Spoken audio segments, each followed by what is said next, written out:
জ্বালানি তেল বিক্রিতে সরকার রেশনিং ব্যবস্থা তুলে নিলেও রাজধানীর পেট্রোল পাম্পে তেলের সংকট রয়েছে আগের মতোই দীর্ঘ লাইনে অপেক্ষা চালকদের। পাম্প সংশ্লিষ্টদের দাবি, চাহিদার তুলনায় তেল সরবরাহ কম থাকায় এমন পরিস্থিতি তৈরি হয়েছে।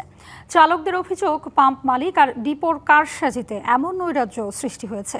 তাই সরকারের কঠোর নজরদারির দাবি জানান তারা।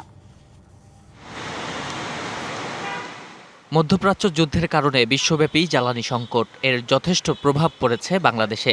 গেল কিছুদিন ধরেই পাম্পগুলোতে তীব্র চাপ যাচ্ছে। যথারীতি যানবাহনের দীর্ঘ সারি। ভুক্তভোগীরা জানান, দীর্ঘ সময় লাইনে দাঁড়িয়েও পাচ্ছেন না তেল। সিন্ডিকেট করে পাম্পে কৃত্রিম সংকট তৈরির অভিযোগও আছে।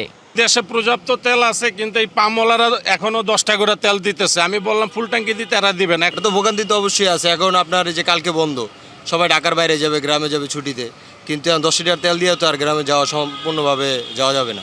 এবার নগদে পাচ্ছেন হেলিকপ্টার অফার, তাই কেনাকাটার পেমেন্ট নগদে করুন আর বুঝে নিন 2000 টাকারও বেশি ক্যাশব্যাক সহ হেলিকপ্টার রাইড। পেমেন্ট শুরু করুন আজই। ঈদ উদযাপনে যারা ঢাকার বাইরে যাচ্ছেন, ফেরার পথে জ্বালানি সংকটে পড়ার শঙ্কায়ও তারা। গ্রামে তো তেলের সংকট, গ্রামে তেল পাওয়া যায় না আমাদের, কিন্তু আমি ঢাকা থেকে তেল ভরে নিয়ে যাব।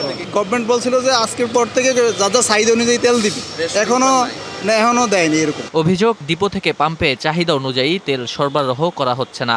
আমাদের তো তেল পর্যাপ্ত পরিমাণ দিচ্ছে না, আমাদের যেটা চাহিদা সেটা তো দিচ্ছে না। সেই কারণে আমরা ওই পদ্ধতিতে চলতেছি। 10 লিটার আর বড় গাড়িতে 20 থেকে 25 লিটারে দিচ্ছি। হুন্ডাতে 10 লিটার আছে, 12 লিটার ট্যাঙ্কি আছে, এখন 500 টাকার 600 টাকার দিচ্ছি আমরা।